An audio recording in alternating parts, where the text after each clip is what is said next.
OCD, off-color discussions. Let's get crazy in this bitch. Yeah, I like MMA and comic books. What up? It's going to get a little off-colored. I like burritos, so what? I mean, who doesn't? What's going on, people? It's the OCD podcast, Off-Color Discussions. I am your host, Joe B. Sitting across from me, as ever, my man, Mex Billy C. How we doing tonight? And our guest tonight is Troy Rathke, Marine vet, owner of Crossfit earned in Merrimack, New Hampshire, and founder of the Vision Quest West Project, a mission to live. What's going on, man? What's going on, guys? How you doing? Good. Good. Good. Stoked to be here. So first off, I want to say that thanks for your service. I don't think I've ever said that to anybody, and I know who doesn't know a vet? I think when it was my age to go into, I pussed out. Between inner demons, inner things that I was thinking, and just being a little fellow, I didn't have the balls to fucking do it. And by the time that I did get the balls, it was too late. So for that... Hey, man. I appreciate your honesty. That's awesome. I echo the same. I appreciate your service. Thanks. I wanted to, but was advised not to. I wasn't fit for the military. Yeah. And that was from my dad, who was in the military. So awesome. He's like, yeah, no, not you. Yeah, I kind of made a decision after 9/11 happened that I knew I was joining the military. 9/11 happened. I was in 9th grade, and I was like, that was it. That was the day I was like, you know what? I don't care. I'm going in the military, and I'm going to do bad things to bad people in bad places. Okay. Well, I mean, you understand it going in, right? So Yeah. And then a rabbit hole opened up with a book called The New Pearl Harbor, which I'll talk about in another episode. So when you wrestled in high school, how far did you guys go? Our team wasn't very good. It's one of those things where I started wrestling, I think, my sophomore year of high school. Wrestling was a cool kind of shift in my understanding of myself, because I'd always played sports, and I always kind of excelled at sports and done really well at it, but it was never really something for me. Like, I never really wanted to go far with sports. It was just an outlet for me. It was a way for me to kind of de-stress and exercise and, break free from the mundane existence at home. And anyways, so when I started wrestling, it was kind of a fluke thing at first, because I've always kind of connected with the hero's journey type thing, where you always get to be the barbaric dude that like wrestles the lion like Hercules and stuff like that. And to me, the closest form of like true ultimate combat at that point in my life was wrestling. It was a chance to go against another man, another human being, in a one-on-one type environment where, if you lose, it's on you. And it was a form of self-discovery for me, and to see what I was really capable of, and became a weird addiction, because I never really had the tools and resources to go to wrestling camps or clinics or anything like that, because my parents were very, very low income. They both worked 2 jobs for as far back as I can remember, and my father was very rarely home, and so I never really had these resources to go to camps and stuff like that. And so when I got to my first ever wrestling practice, I remember feeling like, hey, this is awesome. I get to try a martial art, or it's a form of martial art, right? So it was an opportunity for me to challenge myself physically more than I had in any other sport. In baseball, your team wins or loses based off the performance of the team, but in wrestling, it is a team sport, but you lose your match, and that's massive. You walk off the mat, you have to shake the other coach's hands, and it's a form of embarrassment. So it taught me humility very young, and hard work very young. Who was your coach? So my coach throughout high school was a guy named Keith Richard. Was Cobb still there? No, I didn't know Cobb. I'm trying to remember. Owen obviously went to the same high school. He wanted me to wrestle just because I was smaller at the time, and then I didn't want to do it. Like, I didn't really know what it was. I figured I was going to lose control, but really I think I was more afraid just to try something. So when we lived in Pennsylvania, I tried to get my son to do it, and it's a wrestling state. Huge, like, that's what they do. Like, they put those 5-year-old kids in camps, and yeah, right. I've heard mothers talk about their 7-year-olds needing to either add weight or cut weight, and it's like, they're fucking 7. kids. Doesn't matter, man. Yeah. So when he'd practice like 2 times a week, I'd help him out on the other days, like, and he worked. You could see him from not knowing anything to where he won his first match. But I think I fucked it up because I was that overexcited parent standing next to the mat when he won, that he looked up when he got up. He's like, dude, you see that? And we fist bumped, and then I'm like, fuck, you can't do that. You gotta you gotta turn and shake this kid's hand. Like, Yeah. dude, like the coach looks at me like, dude, what the fuck are There's you definitely an doing? honor I'm etiquette, like, you don't know how hard we worked. Like, I worked with him to help him get there. I mean, obviously the coaches know way more than I did, and they did help. But it's like you're training a group, and it was me and him one-on-one. So there was that thing where we worked at it, and he succeeded finally. Yeah, it was a raw moment for you guys, for sure. Oh, Pride takes over.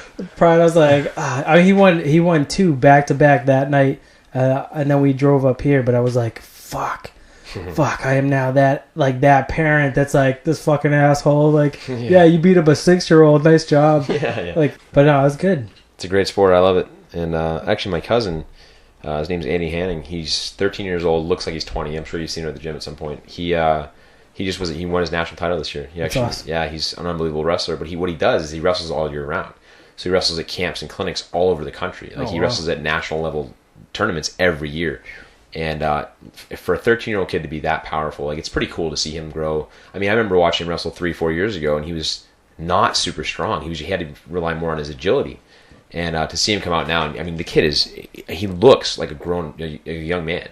And he actually just got into a prep school called Northfield Mount Herman, which is one of the best. They actually win prep school New England's every year. And so he's going to be wrestling on the team his first year in high school. You think if 9/11 didn't happen, you would have stayed wrestling, gone to college that way, or? You know, I don't really know. I've never really thought about that because I never really ponder the what ifs anymore. I never really have actually. And that I've always kind of tried to be as present as possible. And well, I could have gone this route, but this is where I am, and I'm really happy with where I am. You know, if I had maybe tried to wrestle in college or gone to school and got a conventional degree, would I own my own business right now? Would I have this road trip coming up that's, you know, a new company that I'm trying to start? And no, I don't know. You know, I'm glad I didn't. I'm glad 9/11 happened because it put me down a path that's put me to where I am today. So nice. I don't know. Was there something that drove you before? Well, like something on the side, music or just wrestling? Well, I guess I've always had fascinations. No, and wrestling wasn't really like my outlet. It was just it wasn't really my focus. It wasn't my purpose. I've always kind of loved helping people. I've always had this kind of like, my whole life, people have always told me I have an old soul, and that I've always kind of had this weird outlook where I've always kind of protected people, and it's just a weird thing. I never really saw it until actually the last few years of my life, and I started reflecting because again, I never really looked back. But I think for me, a couple things that always stuck out to me. One was music. I love music. I feel like music is a universal language. When I was a kid, because my father worked 2 jobs, and sometimes 2 jobs and then a side job, he was never home. I mean, he'd get home at 10 o'clock at night, and he would leave at 4 in the morning every day. That's what he would do. And the days he was home on the weekends, usually he would be riddled with migraines, which we wound up finding out later in life were a byproduct of radiation poisoning when he was in the Navy. Damn. Pretty wild stuff. But yeah, and so he did the best he could to put food on our table and clothes on our back, and I loved him. I idolized my father, and but we never really had that fatherly bond, that like, hey dad, let's go throw a baseball in the backyard. And we did occasionally. He coached my baseball team when I was like 10 through 12, but it was still a distant relationship. He was a coach at that point. It wasn't my father. It's a different dynamic. And so I would sit in the basement of our house once we got our house when I was 13, and I would listen to his records. And my dad had hundreds of records and albums from the 70s and 80s, and that's why I primarily know the 70s and 80s music. And so I thought of it as a way of connecting to my father. Nice. So music was a huge outlet. Now, something else my family's always been really skilled with is art. My family's incredibly artistic. Like my grandmother she's one of the best chalk drawers I've ever seen, and she's really, really talented in that regard. My grandfather is a pretty talented guy. He's more of an engineer. He's got the really like mathematically inclined brain. And then my father and my aunts were all pretty artistic, and so I kind of naturally fell into art. I would sketch and I would journal, and one page of my journal would be like sketches, and I'd go out in nature and just like draw things that I saw. It was pretty cool. But I think the one thing that's always fascinated me more than anything else, I think this would have been my natural calling, and it's actually something I'm trying to jump back into now in college, is anthropology, the history of humanity and stuff like that, and potentially even archaeology at some point, and just really, I mean, things like Göbekli Tepe really stand out to me. Oh, it's awesome. Fascinating stuff, and trying to get involved with that someday would be really cool. But right now, it's not the mission. Right now, there's more missions to accomplish before that one can ever be brought to the foreground. But anyways, yeah, anthropology has always been really cool. I've always been obsessed with ancient Egypt's culture and their shift from monotheism back to polytheism and all this really interesting stuff. And I've kind of always questioned the status quo of religion and history, and I think history is really like one of the things that would have really drove me to a new career, other than where I am today. But anyways, yeah, that's the only thing that's really set out. That and being an astronaut like every 6-year-old kid. I was afraid of flying. I can't help it. So what drove you to the branch of military that you went into? That's a really weird question. Yeah, I mean, I never even thought about that, really. That's a great question. There's a lot of options out there, and you were drawn to the Marines, correct? I think what the ultimate deciding factor was, my family is a Navy family. So my uncle was in the Navy, my father was in the Navy, my mother was in the Navy. They met in the Navy. So if it wasn't for the Navy, I wouldn't have been born. My grandfather was in the Navy. And so I initially wanted to join the Navy. But at this point in time, really the only way to see action, right, combat, would have been to join the SEALs. And you always hear these war stories about how they have a 10% success rate in BUDS, and I didn't want to become a statistic, so I said, all right, well, I'll join the Navy, but I'll join the men's department of the Navy and join the Marine Corps, because it's a department of the Navy.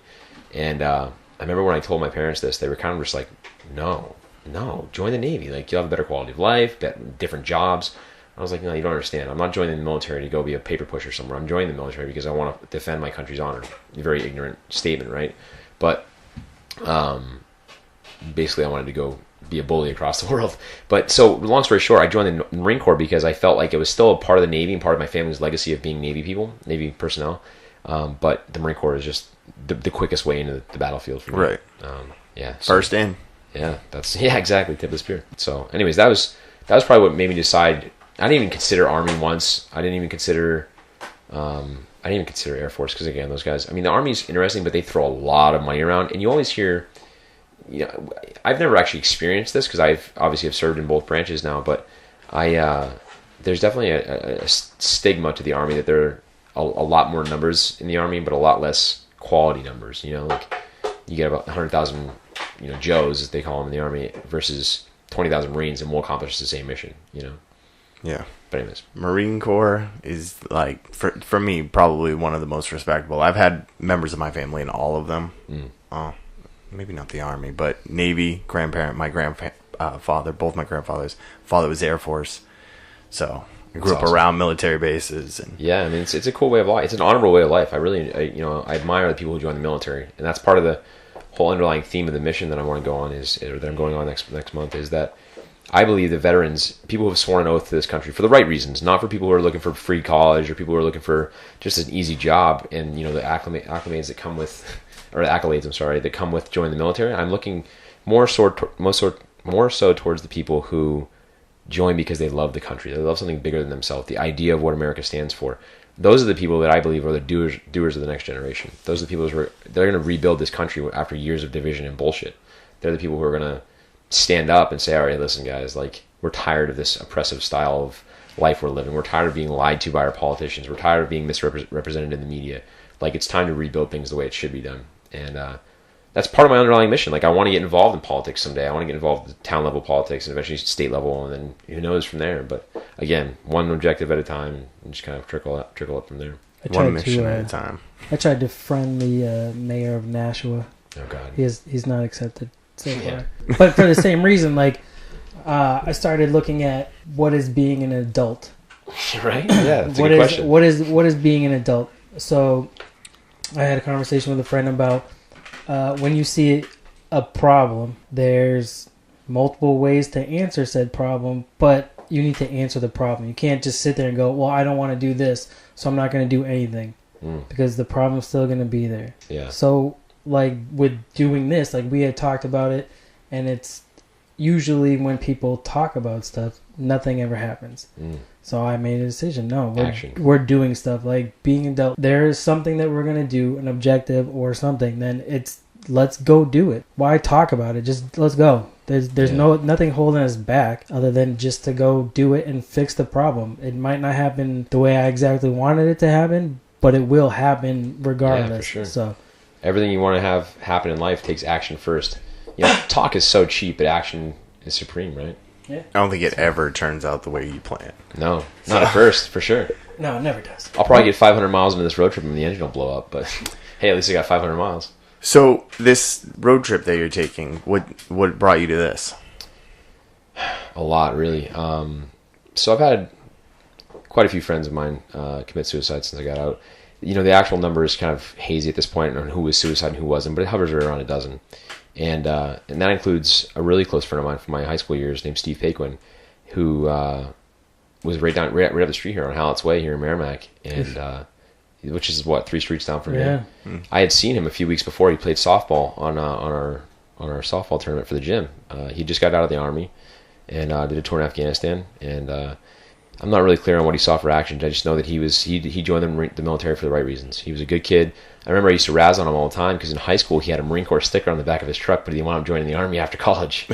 Yeah, and so he was a good kid. He's one of those kids. My dad used to call him Sleepy, just because we used to have parties at the house in high school, and Steve was always the first one to fall asleep, and he's a good dude. But anyways, he when he killed himself, I was kind of thrown back. It was right after. It was about 2 months after Patrick died, the member of the gym. Did you know Pat? I didn't meet him. Just the story. I know Michelle's known his mom. They used to work together at whatever the daycare, whatever that kindercare, whatever. Yeah. So. But yeah, so right after Patrick died, I got a phone call from my good buddy Tyler Shanahan, who was one of my best friends in high school. We've since separated, but that's just how life goes sometimes. I got a call from him in the morning, and it's very, very unlike him to ever call me, and usually he texts me and stuff. And he was like, "Hey man, I just want to let you know that Steve shot himself." And at first it didn't register that he was dead. I was like, "Is he okay? Like, what happened? Where did he shoot himself?" I thought maybe it was an accidental discharge and he shot himself in the leg. Because of the way I saw Steve, he was so euphoric and happy to be alive. He was talking about getting a new job and getting an apartment, and he had been talking to this girl, and he was super enthusiastic about life at that point. And then when he was like, "No man, he's dead," and I was like, I kind of like sat back for a minute, and then obviously the whole gamut of emotions floods over you: anger, rage, sadness, and could I have done something? I was 3 streets down. I could have just walked over there and saw him. He was living with my friend Doug and Monique, and it was one of those things where I was just kind of like, well, why? Like, what was that reason? What's the purpose? Right? This is where things get crazy. So then January 2nd this past year, my friend Tony dies. And Tony was a firecracker individual. Now, over the years, I've actually almost ended my own life a handful of times. There have been times where I've had a shotgun, sat there, and really contemplated it. But I never did. And there's always been a weird series of circumstances that have prevented me from doing it. As I mentioned earlier, Cooper, my girlfriend Shyla, and just kind of like, I always had this underlying feeling of like I'm not fulfilled yet. I haven't served my true purpose here yet. So that's really the reason I haven't done it, I think. But when Tony died, right after Patrick passed away in California, I get a phone call from Tony's mom, and he had. I say this with a smile on my face. He had threatened. He worked in an AT-4 law rocket factory, manufactured rocket housing, and he threatened to blow the plant up. Jesus. And he punched his boss in the mouth. Now, anybody who knows Tony knows that this is not an unusual action. He was a firecracker. He got in a lot of trouble in the Marine Corps. He was a very just pissed off 5'2" Italian kid. And when he got in trouble, they admitted him to a psych ward in the Veteran Administration authorized psych ward. He was put on medications and all this stuff, and he was like, "Oh, on bail." Well, long story short, I wound up talking to him a couple weeks before he died, and he said that he felt happy. He said that he felt really in this euphoric state, but he knew it wasn't real nor sustainable. And I remember feeling that exact same thing after my first deployment when I was going through this thing called prolonged exposure therapy. And I remember being like, "Dude, I know what you feel like, man. We got to get you off those drugs." I was like, "How about this? Why don't you come up to New Hampshire, stay with me for as long as you need. We'll figure it out." And he just kind of kept rambling on about, "I can't. I got this reason, this excuse, blah blah blah blah blah," which is a really par for the course for veterans. Well, really anyone. And then January 2nd, I got a call from his mom, and then she was like, "Troy," and his mom and I have always been close. Like one time in the Marine Corps, he and I drove from Camp Lejeune, North Carolina, all the way back to his family's house with this kid named Smith. And so over the years, we've all stayed in touch, and that's actually a funny story for another day. Smith abandoned us in Pennsylvania. We had to be back Sunday for 5:30 p.m. And we were supposed to meet him at McDonald's at 1 a.m.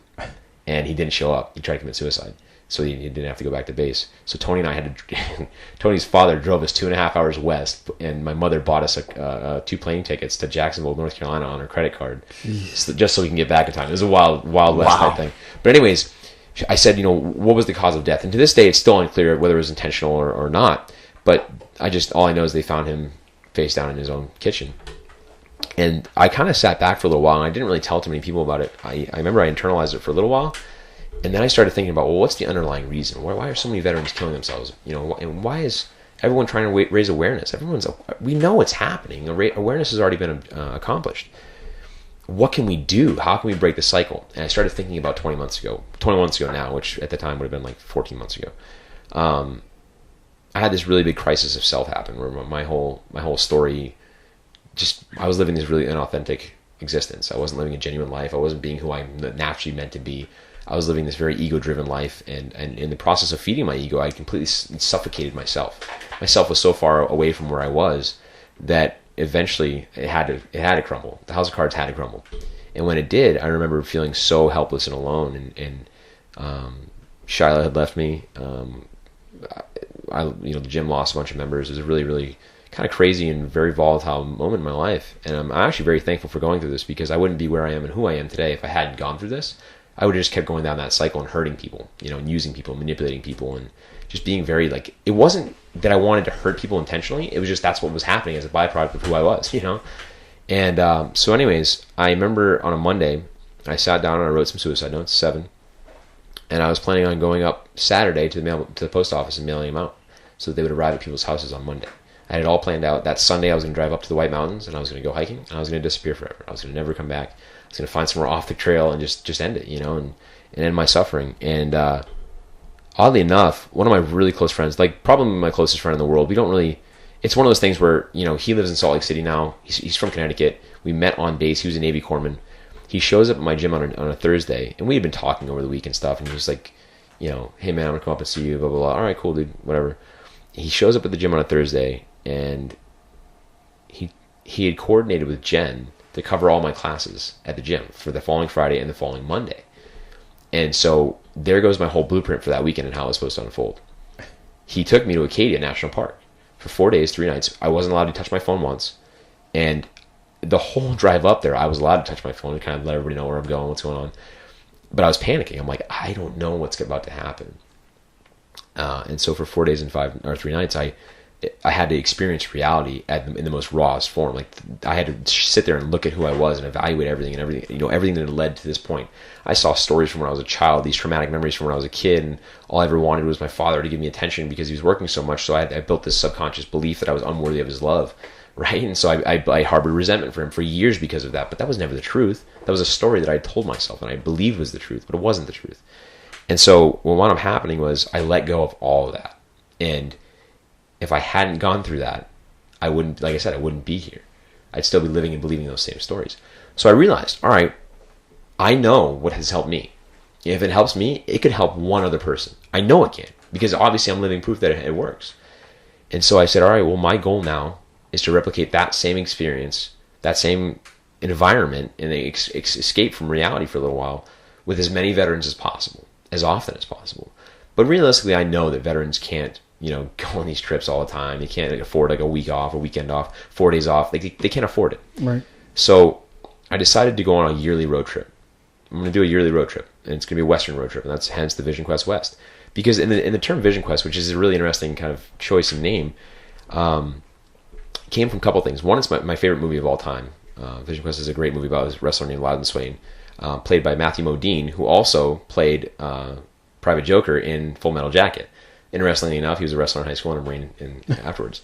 So anyways, the idea was Vision Quest is like this rite of passage for Native American people. Now, what's interesting about the whole idea of Native American culture is I grew up rummaging through my father's drawers and finding all his turquoise trinkets and his Native American Indian head pennies and all these interesting things. My father was born and raised in Albuquerque, New Mexico, right? My father watched the Native American, the Hopi Nation, practice their sweat lodges and their sun dances and this really cool stuff. And so ever since I was a kid, I've always had this underlying interest, again, in anthropology, in the history of humankind, and Native Americans have always spoke to me. And a Vision Quest is a rite of passage for a man to go on when he's coming of age and he's trying to find his purpose in the world. And I realized I never had that. And not many people do. Not many men go through a Vision Quest. They kind of just go into whatever job falls in line. And I got a job as a cook, and now I'm a chef, and now I'm running a restaurant. You know what I mean? There's never really, no one ever sits on the top of a hill and stares at the clouds until they have a vision of what they're supposed to do, which is what a Vision Quest is. And the reason it's out west is because John, the guy who saved my life, is now living in Salt Lake City. And a year ago, almost to the day, he broke his back. And I wasn't able to get out there for him. I wasn't in a position yet where the gym is at a level of sustainability where I could take off and go be there for him. You know, he broke his back paragliding, which is one of his favorite things in the world. And John's a very accomplished skydiver, base jumper, rock climber. He's a very accomplished, endurance athlete. He's been trying to get me into it for years. But again, the gym prevented me from these things because it had become my prison. It had become this environment where I could not escape. I had to be there 7 days a week. I had to be there competing on the weekends, you know. And so now I'm at a point in my life where I have a team that I trust with 100%, trust, and they can run that gym, without me for a year if I really wanted them to. I'm not going to let that happen to them, But the idea is now I can go and repay the debt that I owe to him for saving my life. I can go be there with him, and that's kind of the whole idea of the Vision Quest. That's where it was born, and now it's just spiraling. It's just so many cool synchronicities are happening. I've partnered up with a company called Veterans and First Responders Healthcare out of Manchester. They work with substance abuse and post-traumatic stress in veterans from a holistic approach standpoint. They do no pharmaceuticals. They're going to they've already actually started the contract for CrossFit Earn to be the physical exercise outlet, right? So nice. They're going to send veterans down to us. We'll have 2 classes a week. We'll set up a partnership for that. And then on top of that, this guy Eric, the CEO of the company, is amazing dude. He's a Navy veteran. He was a Navy, I believe he was an EOD veteran, which is a cool job in its own right. But he got out as an 03 as a lieutenant in the Navy, and we just hit it off. He's just same kind of mindset as me. Very busy, very go, very high energy, very like change the world mentality. And he's like, listen, man, like Vision Quest West sounds like exactly what we need. It's a recreational outlet for veterans to go on, but it's completely holistic. And I believe that the reason adventure is so important, not just like camping by a campfire, but the reason that adventure, like our canoe trip last year, the reason that stuff is important is because when you're in an environment where life and death is potentially like something you have to deal with, you are incredibly present in that moment. There is no way in the world to be more present. It's the same kind of thing with combat. You are incredibly aware of everything, every scent, every sound, everything, the heat, how far you're traveling, how much sweat is running down your brow. You're incredibly hyper aware of your reality. And same thing with like childbirth. They say you're incredibly aware during childbirth while you're bringing a child into this world. And so, long story short, I think that adventure recruits and requires veterans or people in general to be in a very ever-present state and not think about the bills that they haven't paid in 3 months and not think about the better days that have gone by and how I used to be a badass Marine that, you would saw people down with a machine gun in a field. You're thinking more about this step as it lands on the ground, the next step as it lands on the ground, this inhale that's going through my lungs and coming back out and replenishing blood and red blood cells. You're thinking about this moment instead of anything else. And that's where I believe that healing and living are born. And so that's kind of the whole purpose of the road trip. Is to You're going for a month? Yeah. So this month is going to be jam-packed. It's going to be there's a lot of really interesting stuff. And I'm actually only camping in national grasslands or prairies because it's free, right? Because it's just undeveloped campsites. And there's some really crazy trips. I mean, as of right now, Bruce is probably going to be flying out to Grand Teton, to Jackson Hole, Wyoming, and we're going to climb the Grand Teton, like the highest mountain in the Grand Teton range, for the solar eclipse on August 21st, and be on the summit for the solar eclipse. That's awesome. Yeah, it's pretty awesome. Yeah, so like then I might do a solo rim to rim, south rim to north rim Grand Canyon hike. Mike might come with me if he comes on the trip and he wants to do this hike with me. That's probably what, that'll be the first major evolution of the trip will be this rim to rim hike. Then when I get to Utah, this is really cool. John is really familiar with the Wasatch Mountain Range. We're gonna go to this place called Lone Peak. It's known as the Lone Peak Cirque, and it's this really beautiful ridge that runs up in the Wasatch Mountain Range. And there's like a little valley or gully that you can camp in, and then you hike up, you climb a route. And these aren't like crazy difficult routes. They're like 5.4s, but they're at like 13,000 feet elevation. And they're really multi-pitch walls. And all what's called trad climbing. So you have to place gear and then clean out gear. And there's no like fixed bolts in the walls, so it's a little sketchier than normal. So we're going to do 3 days of climbing up there. And then, like I said, then we'll push north to Grand Teton and do the Grand Teton and do some cool backcountry camping there. Then up to Yellowstone for the geyser, and then who knows, potentially that's going to blow up while we're there with all the thousand earthquakes they've had in the last month. But that's the idea. And meanwhile, the whole time I'm documenting everything, and the goal is to. So I've always been obsessed with storytelling. That's one of the things I didn't talk about earlier when you asked what's always kind of spoke out to me is storytelling. I've written short stories my whole life. I've journaled my whole life. I've always been fascinated, like I said before, with the hero's journey, the cycle of every hero has a very basic algorithm that they have to follow, and that's always fascinated me. And I've always felt compelled and drawn towards that, and telling a story like that. And I think this is just an opportunity for me to tell my story. Say, hey, this is why adventure saved my life, and I believe it can save yours. Come with me. That's awesome. That is awesome. So you mentioned the gym. Yeah. Now you own CrossFit Earned in Merrimack. Yep. And how did that get going? You went from the military to owning a gym? Or how'd you get into CrossFit in general? All right. So CrossFit was one of those things where when I first started it, I was in the Marine Corps. I remember actually during my first deployment in Karma, Iraq, which is the worst place that anyone has ever spent time in. We used to call it bad karma because it was just a dirty, dirty place, and we felt like we were paying for our sins. But while I was there, we had a SEAL team embedded with us, and they were living in this little hooch across the parking lot at this place called Opiomar. Really cool, old beat down chicken factory. It was a really cool compound. I had a lot of fun there.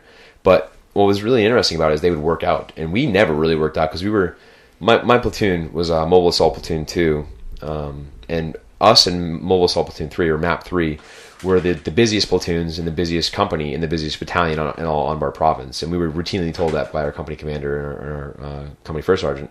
Now, whether or not that was just one of those bullshit stories they tell you to keep the morale up and keep you kind of gung-ho to go walk 23 kilometers in 120 degree heat, I don't know. But either way, they told us that, and we were working with the SEALs and stuff, and the SEALs are pretty cool dudes. They were all tatted up and long hair and beards, kind of like actually how I look right now, minus the tattoos.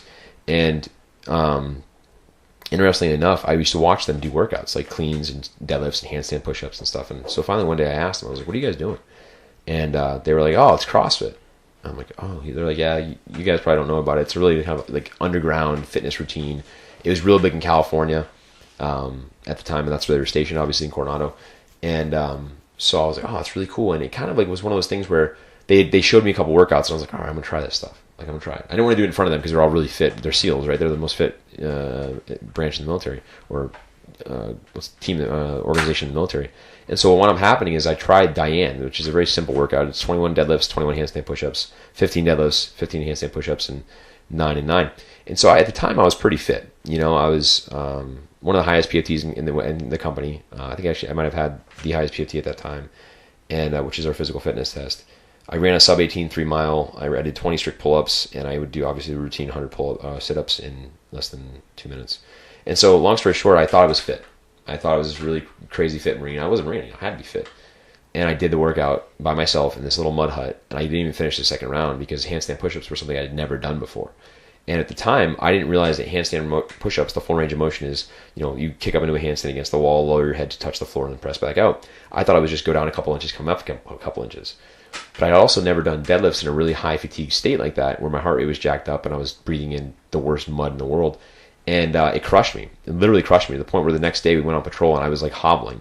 And I was the cover man. Every time we would go on patrol, I was the number 2 guy in our stack. When you stagger your columns, you have your point man, which is your number 1 guy in the patrol, and your cover man is like his bounding buddy. Anytime you go through an intersection, he's the guy that sets up with the number 1 guy, and he's his battle buddy essentially. And I literally I struggled to keep up on a very basic 3 mile patrol. Wow. And I was like, I don't know what that was, but I'm not doing it again on deployment. But I'm going to do this when I get back. And I didn't do it again until we got this Navy corpsman who was an aspiring Navy SEAL. He'd washed out of BUD/S, I think, 2 or 3 times due to a knee injury, and the same knee injury twice. He used to do CrossFit, and he was built like an action figure. Big, huge, burly chest, tiny little waist, just ran really well. And again, I still had a sub 18 3 mile. I thought I was really fit, and he turned me on to CrossFit.com, and I started trying it. And it was weird because I didn't really get into it until I had been going through treatment for my post-traumatic stress. And what happened was I was put on this drug called Celexa. And I remember feeling the same way Tony was feeling, almost euphoric and happy, but I knew it wasn't real.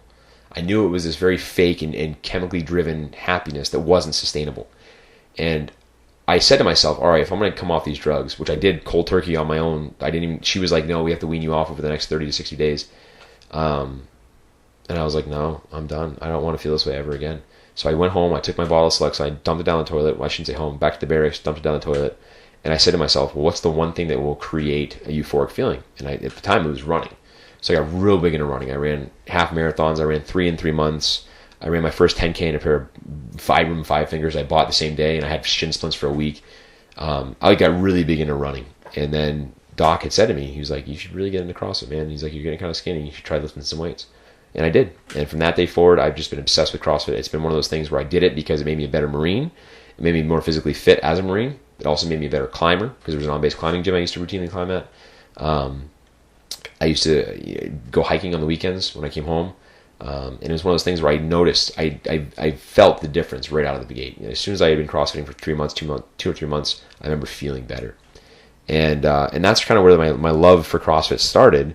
And then it got really crazy when I got out of the Marine Corps because I didn't really have direction. I kind of had that weird loss of self. I didn't really know where I was going to go.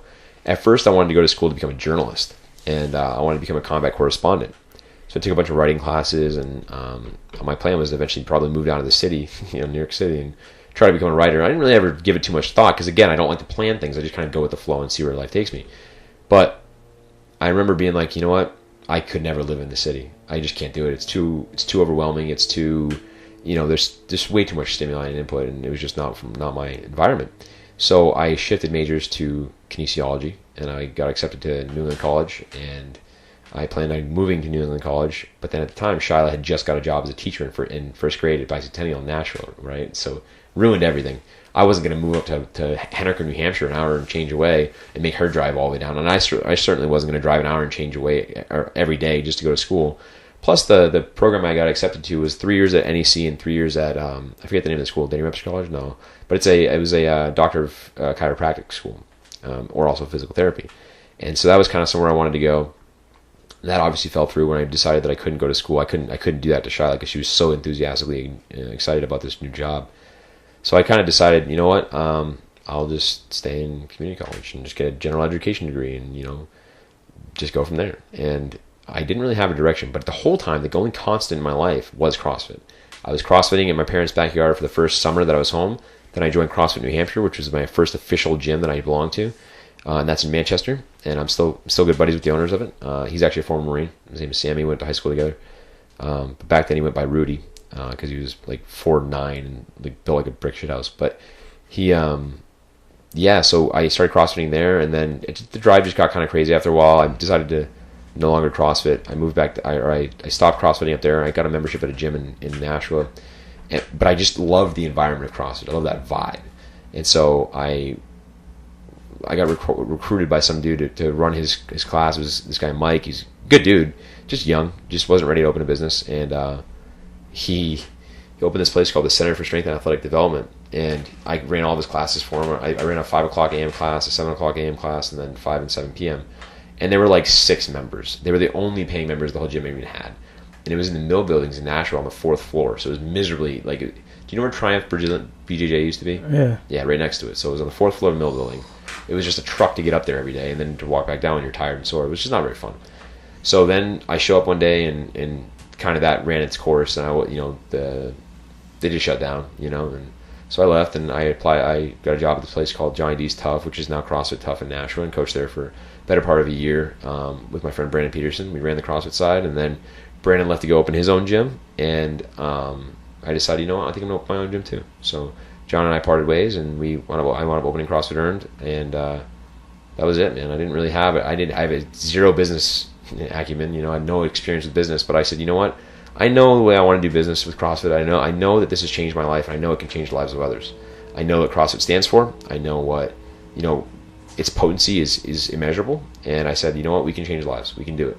And so every penny I had saved up, plus Shyla at the time had given me like $3,000. That's all she had to her name. She gave it to me, and with that money I opened CrossFit Earned with this kid named Chris, and we've since parted ways. But it was a very raw and very scary beginning, but I was never worried for a second because I know that I opened that gym with the right reasons for the right people. And when you do that, when you do things out of love and you do things for the right intentions, it's never going to go wrong, and that's how I started the gym. It was never a super detailed idea, and it's crazy because my lack of business experience it kind of prevented me from ever seeing the business as a business. It was kind of like a cool club and hangout for the first couple of years. We were all kind of learning together and doing this stuff together, and it was really neat. But then after a while, evolve or die, right? So survival of the fittest, literally. And so I didn't really pick up business ideas and how to evolve the business. I didn't really do a lot of upkeep to the painting on the walls and cool artwork, which is now like my favorite part of the gym. When you walk in across the room, the graffiti on the walls by far my favorite part. We have 2 pull-up rigs now, but anyways, so I never really saw that, and because I never saw that, people started to wander. They started to look elsewhere for like that new girlfriend that is like sexier and prettier, right? Right. And so the wandering eye effect happened, and we lost some members, and then we got them back, and then we lost them again, and it just that was kind of a trickle down thing. It just kept happening. And then the crisis of self happened at the wedding, and I kind of had this really big epiphany moment where I was like, who am I? What am I doing? Why am I running this business like a clubhouse? It should be a business, because the better the business does as a business, the more lives it can change and affect and impact, and the world will get better as my business does better, And that's when I started really thinking about it as a business. That's when I started reading and studying and stuff like that. Is that where you met Matt, or when it? Matt was actually one of our first members. I think he was our second paying member. He was there. He was there like the first weekend that we had keys to the building, and he was helping us drag mats, 100-pound horse stall mats, all over the place. Like I remember meeting this guy and being like, "This dude's a nut. He's a fanatic." Meanwhile, I'm a fanatic of CrossFit also, but he was a member of a gym in Bedford called CrossFit Bedford. And he had left when the trainer left, because there was this kid named Matt Tapley, who was a stud, and he was running classes there, and he was Matt's trainer, but he had left. So for about 2 or 3 weeks, he'd been waiting for CrossFit to open. And we weren't open yet because our landlord kept just giving us a runaround. They actually wound up doing $50,000 worth of fit up for us, which was awesome, because that gym did not look like a gym. Like it was disgusting, but they did a ton of fit up for us. It was awesome. And then he was the first person to walk in the gym and be like, "Hey, I'm here to help out." I think he actually laid out mats one day, pulled out barbells, and put weights on them just to be the first person to lift weights in the gym. But and he's always been one of those guys that I just hit it off with. We got along really, really well. And when Chris wanted out, he kind of threw out an astronomical number out there that I didn't think we could come up with. I was like, I don't know I'm going to come up with this number. And Matt actually overheard me talking to Shyla about it. Like, I'm just stressed. I don't know how I'm going to get this number, because Chris and I have like a toxic relationship, and Chris isn't a bad dude. Chris is a great guy. My vision for the gym was different from his vision of the gym, and my vision of what community stands for was different from his, and that's okay. But Matt was like, "How much you need, homie?"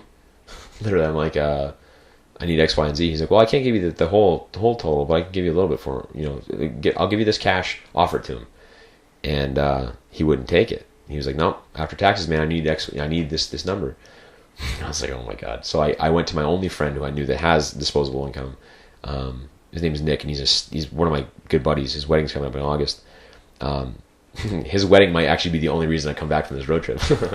But yeah, so he was like, "Listen, man, I got you." He wrote me a check right there for the rest of the remainder of the money, which is a large sum of money. And we bought Chris out. Matt bought in. I paid off Nick in 10 months and 12 months, and that was it. Nice. It was awesome. Is that Nick Collins? No, it's Nick Leap. I want to meet that guy. Nick Collins? Yeah. He'll be home in I think like a week. Dude, that fucking backpack fan blower he can parasail all over the place. Dude, that is dope. It's super cool, yeah.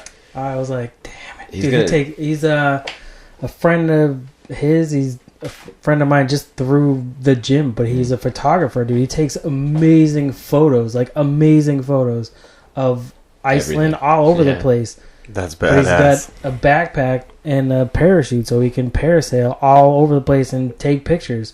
So that's funny, because John, my buddy out in Utah, and this is where synchronicities start happening. These things that have been always kind of in the background looming in, like, "Hey, you should try paragliding. Hey, you should try paragliding." And I've always kind of brushed them away. Now another friend of mine does paragliding, and his motor stays at my house when he's in Afghanistan, because he's a contractor in Afghanistan.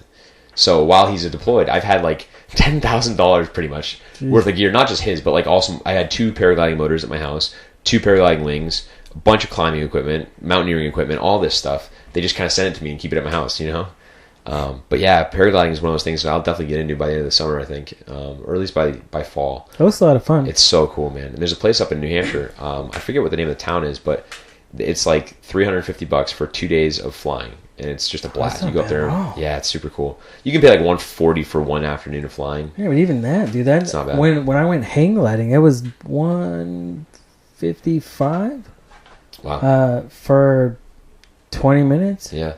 And it was dope. That was like the most relaxing, thrilling thing I've ever done. I've never felt so relaxed being 3,000 feet up in the air, going like sitting in a potato sack. Yeah, that's like, pretty cool. It was awesome. Like I want to go again. I'm like, you know, start asking how much is that? How much you buy one of them for? And They're like expensive. what to get? Oh yeah, like $3,000. Yeah. But it's like then you got to buy like flying time and all that to get pulled up, and I'm. Yeah, it's definitely a tedious process. Priorities. Yeah, man. Damn kids. Yeah, gotta go to school someday. But that was like, you pay for it. Yeah. But that was like one of the most relaxing things I think I've ever done, where I felt at peace, even though it's like shit could go wrong really quick. wrong. But it's, how was the floating? So float tank was probably one of the top 10 coolest experiences of my life. It was want to go. It was very like the first time I went. Wait, what was this? It's a sensory deprivation tank. So it's like this float chamber. No lights, no sound unless you want sound. They have like the one in Meredith has a speaker system set up, so you can actually put on some like light meditative style music. But I didn't the first time, and it was really bizarre. Like there were points during the float tank where I thought my eyes were closed, and then I would blink, and I was like, I would literally would be like, what just happened? That has got to be the weirdest it was very sensation. trippy. It's very trippy. I'm actually going back next week, but it was very bizarre the first time because I didn't really know what to expect. The water is 1,100 pounds of Epsom salt in the water, and it's warm. So like you're getting into a bath, but you're not in the bath. You're on top of the bath. It's very bizarre. So as you can imagine, your junk gets kind of cold. But like, so it was a cool experience. The second time I went, however, was stark contrast. It was still incredibly awesome, but it was almost a different experience. Because the first time I saw some like, I don't know if you guys meditate at all, but when I meditate, I see like, you know, amorphous blobs, like these, you know, black blobs, gold blobs, blue blobs, kind of just like light starts to just shift. It's like your eyes just trying to find light, you know?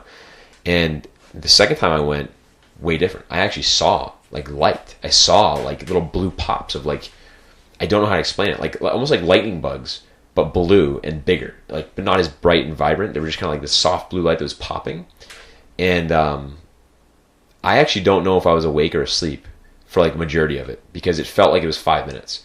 And so typically when that happens, I find, you know, I maybe drifted off, but I don't think I did. Because I remember feeling my body and being aware and curling my fingers constantly and feeling the water rush over my chest and just stuff like that. So I don't think I was asleep, but it was a very unique experience. And I actually had some light visuals and some weird, like, I don't want to call them visions, but like, I don't know if it was my imagination playing tricks on me or what, but it was definitely very interesting. I saw like this cool futuristic style, it was the gym actually, and it was like all these people who had left the gym over the years, who had moved away, all moved back, and we're back under our roof, and we were having this huge dinner, and it was a pretty cool dream, or not dream, it was a cool like vision, because the whole time it was happening, I remember feeling my arms moving, and one of the things I was doing there a little bit was stretching, you know, and it felt like I was in space at one point. I felt like I was in outer space. I want to go. It's awesome. I've wanted to go for a while. It sounds like an experience. It's really cool. Joe Rogan talks about doing it all the time. Yeah, he's got a fucking tank in his house. Yeah. But it's his tank. It's not even a tank. It's a room. Yeah. So you walk in and there's a tub. And it's like this. Yeah. It's like a steel refrigerator door that you just walk in. They say you can build your own. You know, the kiddie pool and the salt. Have, with the salt. They have, is it Zen Float Lab? It's like a tent almost. So it's like a frame that you would put together, and the tent goes in, and it's almost like in a triangle pyramid at the top. So you get the water and you pour your salt in, and it's got a heater and filter for the water, and then you go in and it closes, and you're. How much did it cost? I think it was like $6. That's not bad. No. I mean, that's not bad at all. No, that's it's like when we were planning out the gym in the garage. Yes. I'm I'm like, well, if I put it here, it's like, well, don't you want to build a room so that people come out from the pool, they don't have to go through here? Yeah, screw it, they can walk around. Yeah. Now you're on the other door. Nobody goes in there whenever you tell them to go to the bathroom. They still come in through the slider door. So what does it matter? But yeah, I really want to try floating. It's incredible, man. What I want to try next, they have this there, is you can go through an infrared sauna and then go right into the float tank. Yeah. And that contrast is apparently like really, really cleansing, but also incredibly therapeutic. It's like this. It's like a sweat lodge. I've been to a sweat lodge. That was probably top 5 coolest experiences of my life. Like an authentic Lakota sweat lodge up in upstate Hebron, New Hampshire. And I'm hopefully going back next week. Hebron. It's next to like it's I don't know, actually it's kind of near Plymouth. But it was pretty awesome, man. That was an experience that I could talk about for hours. It was like, I mean, I was in this. I felt like I was in the womb of the earth. Like these giant glowing red stones are being put into a hand carved hole in the ground, and then he's literally pouring water over the stones. There's no light. There's no light at all. So all you see is these red stones. Oh wow! It was really cool, and when the heat of the steam hits you, it's just like this cleansing. And I go to the sauna 3 days a week, so it was like I'm used to that stuff, but it was way different, and it was 3 hours long. Holy crap! Yeah, and they're singing Lakota songs, and like I didn't know any of the words, but somehow I knew the melodies, and I was singing along at one point. Like I just had surrendered everything. I was just like, well, this is an awesome experience. And somehow I don't know if it was my subconscious, learned the words really quickly, and I was singing the songs and in a language I've never heard before. It was a cool experience. That's awesome. Yeah, sweat lodges are pretty cool. I'll check it out. I'm trying to figure out a way for him to invite some of our people out there, but I hope your mission works out, dude. Thanks, that sounds like a huge path of self journey, and then hopefully when it comes back out, like push the movie. The video is kind of like, you know, I think that's going to be a way to share the mission with more people. But I think that the scope of this company is going to be massive. And this is my vision for the VFR thing is they have offices all over the country, right? And so if we can set up remote offices within their buildings, we can then create these little tiny hubs that will then take in veterans and do, you know, therapeutic recreational adventure in the immediate area of their facility. And over the year, when we do this Vision Quest West every year, they can grab their own RVs and have their own equipment and meet us on the trip and come out for these really big, huge, culminating adventures. And that's awesome. That's the goal. It is awesome. Some cool stuff like that. Because I firmly believe, especially combat veterans, need that thrill of life again. They need to feel alive, present, and here in this moment. And they don't. You know, the bullshit 9-to-5 job that a lot of them go and work, it just robs them of that living. They come home, they just crack a six-pack of beer and put on sports. They just live a really mundane life, and that's not what it's meant to be. We're meant to live a life of meaning and purpose, and a lot of them don't. A lot of them just get out and they just fiddle away, and then they're like, fuck this, I don't want to do it anymore. Bye. You know. And I had a buddy of mine was from New Jersey, and he was in a really bad place. He had a wife and a kid, and he was not happy. And I didn't know this at the time, but apparently he quit his job, divorced his wife. Well, actually, I don't know if they were married. I think they had a kid together. Left this girl, moved to Colorado, and started growing his own weed, because obviously it's legal there to grow your own weed. Grew his own weed, and now is completely fine. Has a new girlfriend, and like has reshaped his whole life because he's medicinally treating his stuff through his own medicine. He's growing his own medicine, and that's a pretty powerful thing. So I think Colorado is doing the right things. You know, I think that New Hampshire is actually right behind them. I think that we just have a little bit less leadership, and that's actually one of my reasons that I want to eventually get involved with the House of Representatives and you know, help this state along, is because if no one else is going to do it, why the fuck not? Why wouldn't I? Our representatives are jokes. Like, they're just lazy bums who do it for the prestigious, you know, bumper sticker or license plate. They don't do it for the right reasons, and that's pathetic. You know, it's time to get people in the right spots for the right reasons that want to actually propel this country forward. And I think New Hampshire's on the precipice of something big. See, up until recently, I thought we were way too far behind from what I mean, you would think that a lot of forward-thinking people come from here, and we're so far behind what they're doing out west. You know, California, Colorado, Washington, Alaska. Massachusetts. I mean, Massachusetts legalized it recently, but I mean, they were doing it for medical purposes 5 years before we got it. You know, it's a fairly new thing, and I think if I'm wrong, let me know, but I'm pretty sure we have pretty tight regulations even on the medical end of it. Like, you can only get it for certain, like in Colorado for medical, you could get it for almost anything. Yeah. Chronic pain, anxiety, headaches, eating problems. California's the same way. Yeah, you could pretty much walk into a doctor's office and have a good enough reason for it, and they would have a prescription for it. And from what I know about it here, is it's cancer treatment or anything relating to cancer treatment, pain, glaucoma, serious chronic pain, and that's about it. Like, you got to go to outside doctors just to get prescribed for anything other than that to pick it up here. So, I think it's interesting, because I do think that it could potentially still be abused. How do you regulate that something? Like, how do you say, hey, I'm going to prescribe you 1 ounce of medical cannabis, and you're only supposed to smoke 1/2 gram every day? Or how do you really regulate that? Because some people are going to be like, all right, well, I'm going to do a whole gram today. and then they run out of their stuff. They come back looking for more earlier. So how do you really regulate that, right? So it's that's why I believe some states like New Hampshire have been hesitant towards, mass prescriptions because, yeah, cool, it's a money crop. Like Colorado had a surplus in the budget this year, which is unbelievable. But at the same time, how do you really regulate that? How do you? And I'm not saying that we need to, because I believe that the whole point of the government is to not have any hand in your pocket for anything you do. Like, I don't think the government has any responsibility towards how you live your life. Just make sure I have a life to live. Make sure that my rights are protected. That's all. That's your job. But when it comes to this type of stuff, I think it's a fine line because, I mean, how many people have you met over the years that are just dumb stoners that sit on their couch and eat chips all day? Like, I have friends from high school who are the same exact way they were in high school. And when I'm 30, it's like, it's because you never did anything besides get up every day, wake and bake, and then bake again by noon, and then you're smoking a fat blunt by 3:30. You know what I mean? And you don't do anything, Right. And so that's why I think it's a fine line. I think that New Hampshire is a little bit more hesitant. But again, like I said, I think New Hampshire lacks leadership. I think we lack the right people in the right positions to make the right calls. And that's why it's time to really motivate and incentivize those people. First off, it's time to find those people and say, hey, listen, this is what you should be doing. That's how you change the world, by finding the right people. Sweet. Some of that might be, I think that's individual. Like the people who don't want to change it. Yeah, let's not punch that. Yeah. I didn't punch it.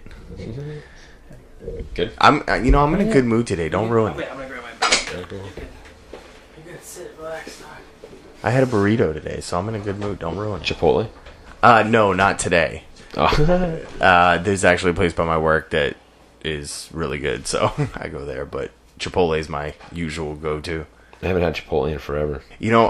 It's weird because it had been in Nashua for, a year maybe, and I'd never really tried it. It was just I drove by it all the time, and then I tried it once, and it was like the first time I had eaten, because in my job I eat on the road all the time, or I got to get a quick lunch or something. Right. So it's a lot of fast food. It's horrible eating, and I know it is. Sure. And it's like the first time I could go and grab lunch, feel full, but not stuffed and sick, and like still have energy for the rest of the day, and not want to just go home and take a nap because I ate a bunch of junk food. So that's kind of where I was on starting to go there. But interesting thing about diet, I've been doing is I've kind of been like I don't know. This kind of started in wrestling is like, I try to like figure out what works for my body, how to lose weight, still have energy, how to gain weight, still have energy, and not, I've been intermittently fasting since January, so I don't eat my first meal until noon every day.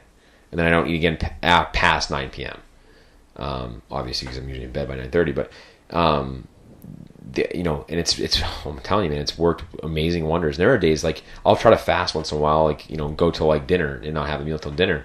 And I'm telling you, man, there's something about it. Something happens. I don't know if it's the ketones in my body, but I feel more and energetic and more connected and like alive. It's weird. It's really strange. You'd think you'd be tired, but I'm never tired. I never get tired until it's time for bed, and then I turn it off like a switch. I've also lost like 40 pounds since January. So yeah, you look a little leaner. I want to fast. I will say sitting at a desk, I cannot. I just get I'm bored. It's a boredom thing, for sure. Like, so that's part of the goal with this is to hopefully get it to be monetary so that I can... So he doesn't have to sit at a desk. He can sit in front of a mic. A microphone, yeah. Sit in front of a mic, go out, hustle, and talk to people and get them to come on. Like I said, I get enough people booked till September, and... That's awesome. Yeah, I just hustle and grind. Like, I like that aspect. I hate just sitting still. Yeah, for sure. It drives me nuts. And I want needs those... a project. I need those freedom Whatever hours. it is. It's not even just that. I want freedom. There's stuff that I want to do that I can't do because... You're in a work position. Work takes so much time, and then I gotta come home, and my pool's green because I can't upkeep it, and I didn't even open mine this year. No. They're a pain in the ass, aren't they? Yeah, I love it. I have so many friends with pools though. I'm just like, I don't know, whatever. Plus, I try to go to the Y as often as possible and swim at the Y. So it's like, I didn't even open it. I might just turn it into a fish hatchery. Get some Alaskan salmon in there next year. Farm raised. I'm not really gonna do that. But now we'll wrap this up. Cool. Like we do every episode. Again, you don't have to partake. Try a new beer. I think this whole thing started more for me. Yeah? Yeah, it was a motivation factor. That's like awesome. putting the dog treat at the end of the... Yeah, I think... You have to do it, otherwise you you have don't to get do the it. sip. So, you want to tell them what it is? No, go ahead. This was your pick this week. This week is Pipe Dream Brewing from Londonderry, New Hampshire. All local beers only. Yeah, we're trying to keep it Surf's local. Up, double IPA, 9.7. Good luck with this shit. Double IPA. I thought we had this discussion last week with the ones I brought in. We're trying to ease you into these things. I thought you said no fruit. I did say no fruit. I am not a fruit in the beer kind of guy. So, Slow pour. that's a big ass can. Yeah, it's huge.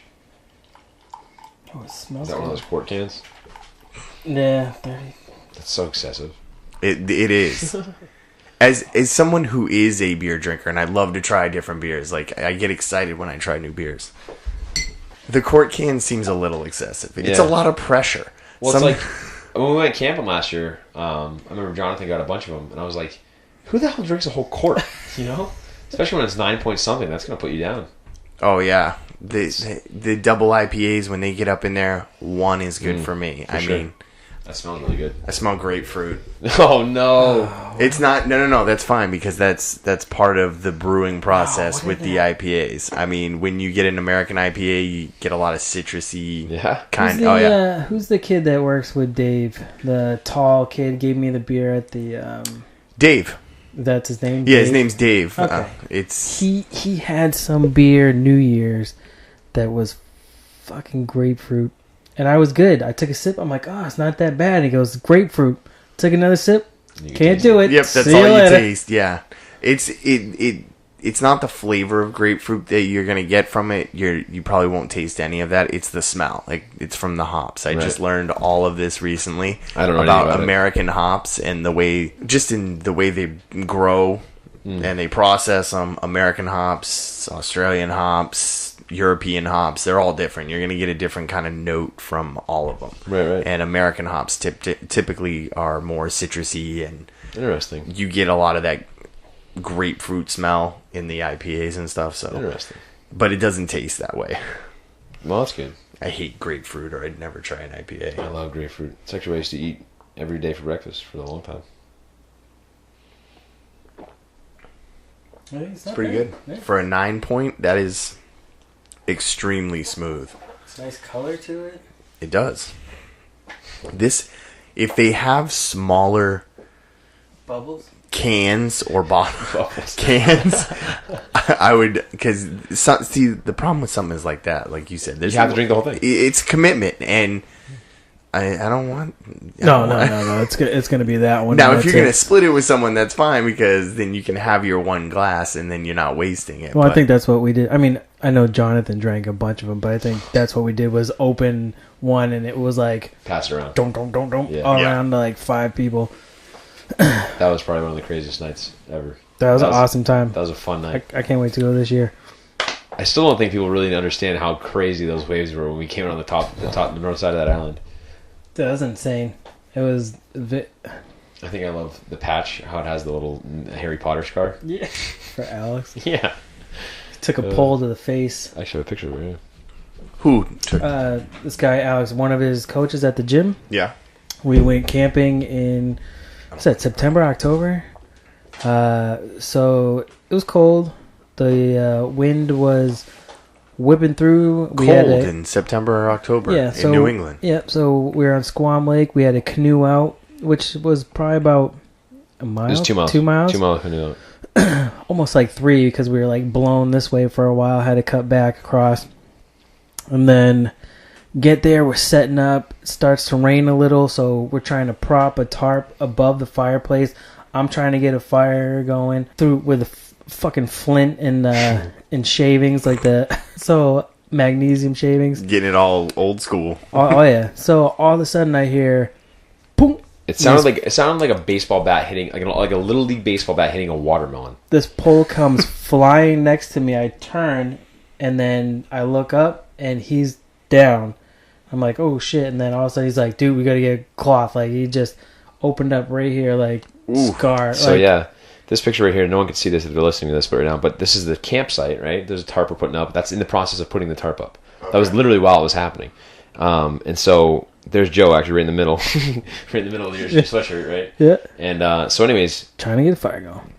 What his account differs from Carl's, so there's some discrepancies there. But he said that he had put the first tarp up, or the first pole up, and then he'd put a second pole up, and when he put the second pole up, he had alleviated the pressure from the first pole, and so it slipped and fell and hit him straight in the head. What Carl said was that the first pole ripped the tarp, and that when it ripped the tarp, that's when it fell. So either way, he got hit in the head with a giant cement-filled dock pipe that was like 12 feet tall, and that's the picture of his forehead. Oh, Jesus. So when I was dressing the wound, I actually could see his skull. That's crazy. Yeah, it was a pretty deep. It was gnarly. So what's really interesting about the way it happened, though, is that if he hadn't turned and looked directly at it, it probably would have killed him. It would have hit him in the temple. It would have hit him in the side of the head, or some sort of softer area of his skull. But since it hit him right in the forehead, the hardest part of the human head, he survived. And when we got to the hospital, so first off, this happens. And I went straight into combat first responder mode. I'm like, all right, gotta get a fucking pressure dressing on his head. I run down to the boat because I hadn't got all my stuff out of it yet. We were still setting up tents because it was raining. I grab my first aid kit and sprint back up. At this point, he's already walking down to the boats. I'm like, what do you want us to do at the boats, man? Get back up there, get in the tent so you can stay dry. I can dress this thing. So we go back up, and he sits down and he's like, fuck, man, fuck. I'm sorry, guys. I'm sorry. But he's super concerned about this, like, ruining the weekend. I'm like, dude, no, you're good. Like, you're fine. Like, let's just get you to a damn doctor. And he was wicked woozy, and I saw it in his eyes that he was woozy. But he's a tough kid. Like that, to not get knocked out from that pipe, like that's from Superman stuff right there. Like to just go down to a knee and stand up and be like, fuck, like that's some tough shit. And not to mention this kid's broken almost every bone in his body multiple times. But he sits there, and I'm like, all right. So I'm going through the first aid kit. I'm like, all right, we're gonna just need to, like, I guess put some Neosporin in it. I guess I don't really know. I'm like, I would just put a head dressing on it, get you on a boat, and go. But he's like, no, give me an alcohol swipe. So he takes the alcohol swipe. He misses his wound completely. And then he does it again. And he gets it in there and it stings. And you can see him react a little bit. And then, so I grab the Neosporin. I open it. And he's like, give me that. He pulls it out of my hand. He applies the Neosporin to his own head. Right? Like his finger's in his forehead. Ugh. Literally in his forehead. I'm like, dude, you good, man? I can get this if you want. He's like, nah, I got it, man. So then I'm like, all right, cool. So I take the head dressing out and I put it on his head and I wrap it. And I look up at Rob because Rob was helping me wrap his head. And I'm like, holy shit. Like I just kind of made that like wide-eyed look. I'm like, dude, he's fucked. Because we're 2 miles out in the middle of this island, Bowman Island, late in the season, so there's no fucking boats out on the lake. Not to mention it's pouring rain, like monsoon almost rain. Not that bad, but so I'm like, all right, dude, we gotta get you to shore. We have to go to shore. We go to get in the boat, not even thinking who's taking the front or back. I wanted the back, but Jonathan had already like kind of geared everything up so that I would take the front and paddle, and I was like, all right, whatever. I actually think he even said, why don't you paddle and I'll steer, something to that effect. Now, what's crazy about it is, for some reason, I had run back to my tent, and I had dumped out all my stuff from my pack except for my 3 dry bags. My 3 dry bags I filled up with air, rolled them up, and closed them so that if we went in the water, Alex could at least hold on to that and float, because we had no life jackets. No one had life jackets. So, which I just come to find out is actually illegal in New Hampshire to not have a life jacket present on a boat. But yeah, so we get in the canoe, we crest, and the way that the boats were set up, we just happened to go straight over the north side of the island. We didn't even turn around, come around the south side. I don't even know why we did it. We just, in the moment, came around the north side of the island. It was calm for about 5 seconds, and then we crested the little like top of the island, starting coming southwest.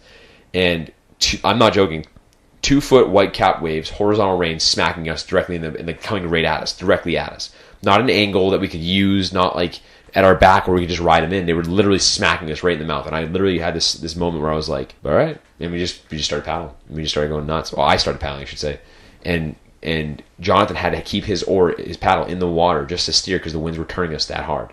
It was crazy. Wow. So it took us an hour and change to go not even a half of a mile, and it was a 2-mile trek back to shore. So wow. At this point, Alex took out my phone, and he calls 911. And he's like, hey, yeah, this is, we're going to need rescue at some point. Like, this is pretty gnarly out here. We had probably 4 or 5 inches of water in the boat, and we were rocking so hard every time because Alex was trying to counterbalance the water. So every time he saw it shift, he would try to go the other way, which then pushes the water that way, and he wasn't moving fast enough. So the boat was rocking really hard. When the boat showed up to pick us up, first off, we're completely drenched. Completely, like, I'm going to go and say probably borderline hypothermic at this point. Not so much me because I think I was sweating because I was paddling as hard as I could. But definitely Alex was probably pretty hypothermic. And so they pull up next to us. The first thing they say to us, they're in a big pontoon boat. Where are your life jackets? I'm like, we don't have fucking life jackets. Get this kid. He's got a head wound. Get him in the fucking boat. They get him on the boat, and they're like, so they actually like peel off his head dressing a little bit to look at it. They're like, that happened from a tent pole, and we're like, no, you idiot, it happened from a dock pipe. And they were like, oh, dispatcher said you got hit in the head with a tent pole, so we didn't think it was that serious. I'm like, oh, well, it's good to know that on-call firefighters don't think things are serious when they're getting called to a rescue like this. Like, what the fuck's wrong with you? So we get on the boat. Alex refuses the ambulance, right? So I drove him to what I thought was the nearest hospital, which was in fucking Laconia, right? Come to find out, Laconia is a horrible hospital. Never go there ever in your life. But the doctor that was on call that day, he volunteers at this office. He was a naval surgeon. He volunteers at this office just to help out, or at this hospital to help out. And he wound up doing the stitches and stuff for Alex. But they thought he had cervical spine fracture. They thought he had a skull fracture, orbital socket fracture, all this stuff. Jesus. Threw him through all these x-rays, CAT scans, and it turned out he was fine. Crazy, right? That was a gnarly looking cut. Yeah. And I know nobody listening can see it. It was a crazy weekend. It was, and then we confirm. paddled back at night with the same, like, the waves going nuts. And that was probably one of the more alive moments I've had in the last few years. That'd probably be definitely more intense than Jody almost cutting off his thumb. Yeah, that was.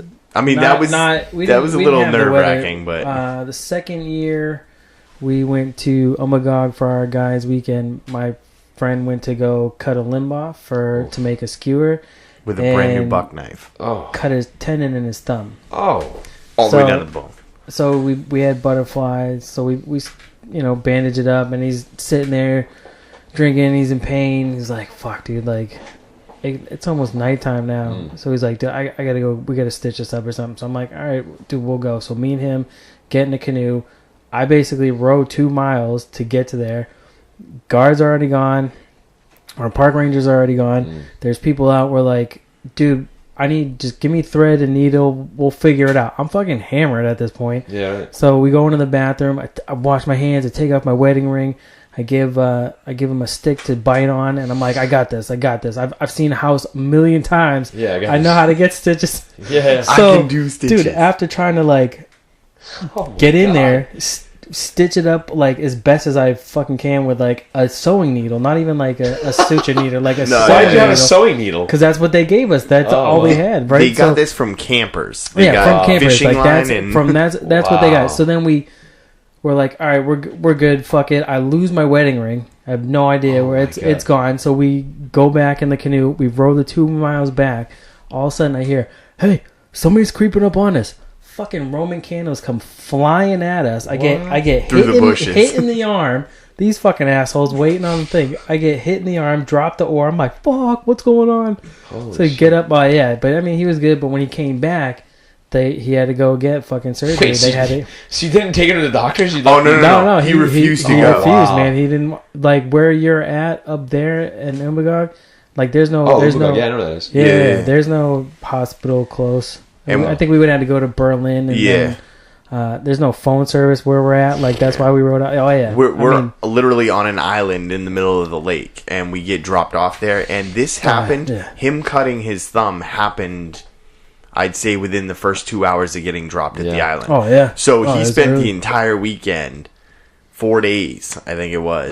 With his 5 days. With his jacked up thumb, almost 5 days. And when he got home and finally went to the doctors, it had to have been infected. Surgery. Oh yeah, he had to get surgery. No, he was clean. We kept it clean all weekend. Oh yeah, we kept it clean all weekend. Plenty of sanitizer. We-bandaged it up all the time. We took care of it. Yeah, it was priority. I mean, but when he got home, they had to cut it open and then basically reattach the tendon. That's disgusting. Yeah. It was. My favorite part was Joe getting shot with a Roman candle. I personally didn't do it. I'm not dropping any names. I'm just saying he got shot and it was awesome. My father used to have, I guess him and his brothers used to have like Roman candle fights. Oh, that was the thing. That was pretty cool. I didn't know they were doing it. So. That's like kids of the 80s playing lawn charts. The point of the game was to try and hit the person on the other side. I don't care what anybody tells you. It wasn't about hitting that target. It was about hitting the person on the other side. That's awesome. Go to play jarts. All right, let's wrap it up, man. It's a wrap. Dude, Troy was awesome. Thanks for doing it. Man, it was awesome. It was pretty incredible. End of August, 31st. You want to come back? Tell me about your journey? Yeah, man. I'd love to recap it. I'll be blogging the whole thing on visionquestwest.com. I'll be doing so. I'm actually in the process of changing my website right now. I'll have a gallery website, a gallery page where it'll be all just pictures. All the pictures. I'm trying to post one picture a day, the whole trip, and then I'm gonna have a journal section, which is the blog, but I'm gonna call it the journal because journaling is one of the processes that I want to talk about. And it's just gonna be like the daily thoughts every day or every couple of days, as long as I have cell phone signal or Wi-Fi signal, I'll be able to do it. So awesome. I'm excited. Awesome. Cool, man. Just quickly, I want to ask: you're gonna be doing all the audio and videoing of yourself? I mean, it's just gonna be basically a video journal that you're gonna put together and read it. And there's a documentary I just watched recently called, I think it was Given. Is this called? Okay. It's on Netflix. If you get a chance to watch it, I'm gonna do it probably in that style where it's like I'll film everything and then I'll narrate over afterwards. Okay. And what's it called again? Because I'm gonna check that out. VisionQuestWest.com. Okay. And our tagline is "A Mission to Live." But yeah, so I'm really excited about it, and I don't have any experience with audiovisual. The only experience I ever have in my life is storytelling. I love telling stories and sharing things, and so I think that with some time, it'll probably take a year to really edit everything, get everything dialed in, and get the voiceover stuff that I want to add, and yeah, it'll probably take a while. Is that where you can find the blogs too? Yeah, blog will be on Pictures, there. Right now, everything. it's a very simple, like very cheap looking website. I got it through WordPress. I don't like it.